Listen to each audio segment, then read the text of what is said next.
Noong ako'y sadyang nangangamba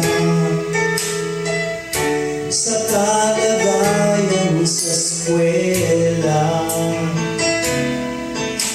baka di raw ako makatapos ng kolehiyo pagkat pastor ang tatay ko.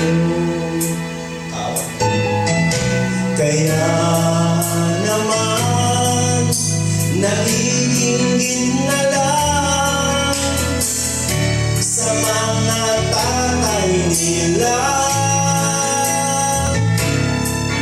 doktor at inhinyero, negosyante at abogado. Ngunit ako, pastor ang tatay ko.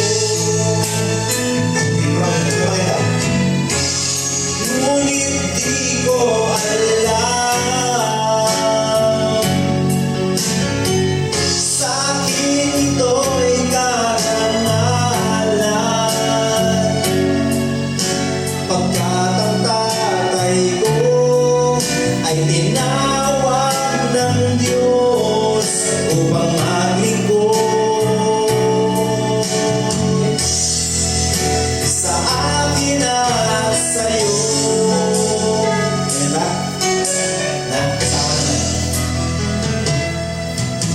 Noon ako'y sadyang nangangamba